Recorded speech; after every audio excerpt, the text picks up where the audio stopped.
Really excited to have him here. A huge fan. I got a chance to see Bobby live at the Santa Ana show, and I was super excited to see him. I kind of went in with fresh ears, and I didn't really, I heard the music, but I didn't really look into too deep of like music videos and live performances that you've done. But one thing that caught my attention when you walked out is you had a guitar in hand, which usually I thought like, okay, well, he's gonna walk out, he'll do like one song, he'll do one song with the guitar, and the rest he's just gonna like, do it like a James Brown, and just kind of take it from there. The whole show, you had the guitar, and I was shocked. I was like, wow, like I was really impressed. So thank you for being here.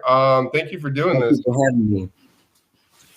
Yeah, so talk to me about that performance. If you remember it, if you recall it. I know you had a pretty nice there. What did you think about California? Well, that particular show was actually my first show there ever, like on the West Coast. And I remember that vividly. I think that was a beautiful night. It was such a, for me, I think it was even shocking to realize like all the love there. It's I really didn't know what to expect, so that's why I was very happy to see so many people just being aware of the whole thing that we were having, and showing up and showing so much love. That's I think that one's gonna stay with me for the rest of my career. It was the moment that I kind of realized that, all right, what I'm doing, what we're doing with the band, it's gonna, it's already happening. I can reach out to people. That's my profession, and that's always been my dream. And yeah, I remember that night. Yeah. Yeah, that was an awesome night. And yeah, like the performance that you put was awesome. It was a packed house. I remember the girls going crazy, like after every song, just screaming. Like I felt like kind of like a Beatles vibe, like it was like, man, like I never heard screams like that in a long time. Yeah, it was great. Talk to me about the band. So that's not your normal band, right? It looked like it was a couple pieces of a couple different bands that were put together for these. Was it all the shows that you did that, or was it this particular show that you had that kind of pieced up band? I think we did like 3 shows with the pieced up band. Yeah, guys from Brain Story and Holy Hive, just kind of because we weren't able to. It was such the whole how the whole thing was planned. We didn't have time to get the visas for the band and all that yet. So we had to organize something different to make the show. So that's why I'm really happy that the guys that were up to doing that, so that we could play those shows. I could present my music to over there. But yeah, then before this whole situation, we finally got the visas. We are now ready to coming with the whole band with Cold Diamond and Ming. But yeah, when we get there, yeah.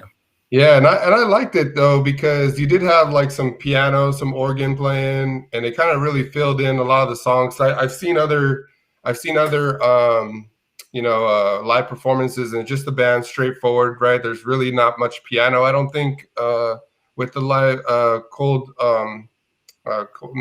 can't even remember the name, but yeah, there's not really that live piano. It seemed like a more fuller. I think you even had like another guitar there as well. Yeah. So it seemed really really full. Yeah, there was Paul Spring on guitar, Joe Harrison on keys, and then Kevin and Hagdrum from Brain Story filled in as well. Yeah, beautiful band. I can't wait to do something with those guys again. Yeah. And so also wanted to talk about, so you were in California. How long did you stay? Did you kind of kick it for a little bit and kind of just see the sights, or was it just kind of like, off, here we go, we're going back home? No, I think I have some family living over there as well, so we spent like a couple of days, just going around. But yeah, the schedule was pretty packed. I didn't have too much time, but I was fortunate to not just be in LA all the time. So the trip to Santa Ana and San Diego, for example, I was actually hoping for that I could see these places as well. uh, just because there are a lot of I get a lot of I know there are a lot of people who kind of tune into my music, so I was happy to go around a little bit. But yeah, I can't wait to get back and just take my time there. Maybe spend a few weeks. But yeah, after the shows, yeah, we flew to New York then and spent some time there as well. So it's always it's been kind of hasty, all these trips so far. So I'm really waiting to just have my time there. Yeah, and right now you're in Finland, right? That's where you're Yeah, currently at now. What's it like over there? I never talked to anybody from Finland, so what's it like in that yeah. area? Uh, well, it's getting better now. It's a spring vibe kicking in. Yeah, I don't know, Finland. There are some. How would I kind of crystallize that for me? Well, it's it's beautiful nature. It's very it's kind of small in a good way. Maybe some not so good ways as well, but it's there's definitely a charm to this. It's like the biggest village in the world, kind of where I'm living, the capital. But yeah, I enjoy this season a lot because the nature is starting to bloom, or starting not bloom yet, but starting to uh, yeah. Yeah, we don't really get that over here in California. I mean, we have pretty good summers. I mean, but as far as like winter, we'll get some rain here and there, but we don't. We have the snow in the mountains, which is drivable. You can drive to the snow. But as Yeah, far as like where we're at, we don't really get snow on the ground or anything like that unless you yeah, want snow. Which is yeah. California, So it's nice, yeah, I Um, definitely enjoy that in the seasons. That can be very inspiring, to have very different seasons, and that definitely has a different. There's always a different vibe.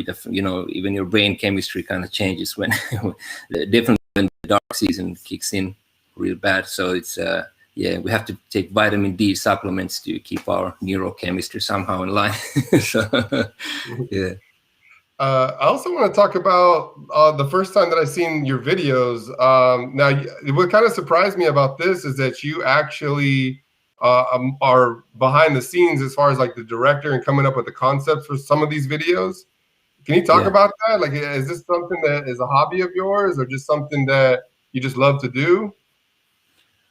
It's something I love to do. I think it's my, I don't even see them that much as something separate, but it's always been my passion as well to somehow produce some visual, uh,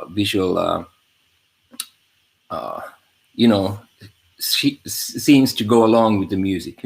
I always I see pictures when I hear music, and when I see pictures, I hear music. They are somehow very trying those two things. So, but yeah, we started with this lab video. We decided we want to make it something to go along with the music, but also have kind of a it wouldn't be the exactly same story in a way. So just give people more kind of ground to attach to in a way, and I enjoy that process. I love how it. I love music videos. I grew up with MTV and so on. It's I think it's a beautiful form. It's a beautiful way to kind of stretch your idea in a way. So you have the music, and then you can kind of fill in even more of whatever you had in your mind when you were doing the music, making the music. So yeah, we started with this lab. That one I did. Anssi Lihtonen, the dude that we just who directed the I Got Love video that's just out. So yeah, I enjoy that, and I enjoy working with different people, different kind of mindsets. So I've done. I think that Your Love Is Too Cold video is the one that I did, solely by myself. I did the edit, I did the everything there, and I love Wow. that. But also enjoy working with other people, and just being inspired by other people's vision of the music. That's interesting too, because the interpretation is always different. I have my own pictures in my head, but someone else comes up with something totally different, and that's the beauty of it as well. Yeah, and I'm not gonna lie. When I first seen "Love Is Too Cold," I was like, what is this? Like, I didn't really understand it. I watched it through, and then like the dancing was just so wild, and I'm like, wow, like I just didn't understand it. But then I stuck with it, I stuck with it. I'm like, now it's like one of my favorite songs. You know, it's something that like Cool. when you watch it, it's like it's so awkward, but it's so cool at the same time. Like who did Yeah. the choreography there? Did you work on the choreography with them, or was it some people that you may have known that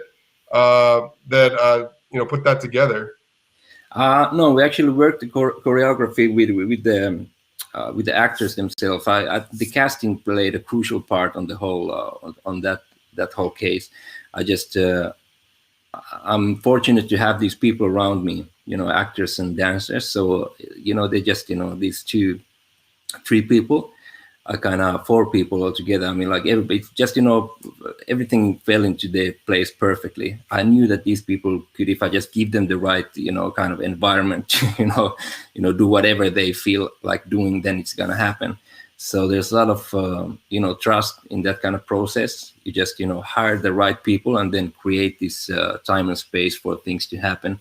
And that's what happened. I kind of, of course, I knew their work from before, so I had something that I could, you know, lead them into. And what we did, we just, when we had the bar set up, and the cameras and the lights and all that, you know, we just jammed the tune a couple times, you know, and made some we took master shots. Basically, we just went the whole song to have this, you know, dramatic arch of, you know, starting from very timid and tiny movements, and then going to this wild, you know, wild end of the spectrum. So yeah, that's but it's always interesting what happens. You never know. I mean, you can plan, you can, you know, dream of this control, you know, that this how it's gonna go down. But you know, it was magic in a way for me, and it's a surprise as well, you know. Yeah, and what I love too about what you have going on is like it's like this James Bond type feel. Like there's like you always got the suit on, you're always looking Yeah. super sharp. It got like that '60s feel. I love it, man. Like it's really cool. Yeah. Um, and I watched something, and maybe you can explain this because I don't. So there was it Ritme live that you did, Yeah. and Yeah. so was that something where they put together? They came to you and said, "Hey," because it looks like there's like actors just kind of around your guys' performance. Is that something that you put together, or is that something that they came to you with? Well, they came to me with a, you know, they wanted to do something. They wanted to, you know, it's a local bar over here Okay. that's famous, and they had this like a program to do live stream shows with different bands. So they asked, you know, if we had anything. So of course we had something, and so we came up with this. Or I came up with this the whole team. I mean, the actors are one, you know, people that I worked with before. Okay. So no, I just wanted to play around more with that kind of weird line Wow. between the you know, if this is actual documentary or if if it's fiction. Yeah. You know, yeah, it's like I enjoy these. I mean, you can write something out and then try to reproduce that with pictures and sound.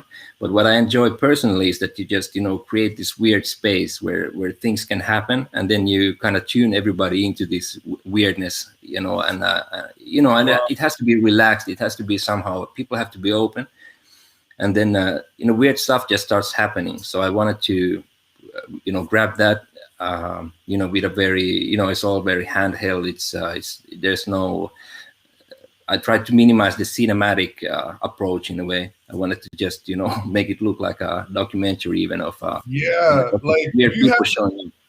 I definitely will say, like, if you haven't seen this, you have to watch it because it's just really cool. Like, it's a really good idea. And I don't think many people have pulled this off because it's like you're in the bathroom, you're getting ready to go out. It's like personal like that.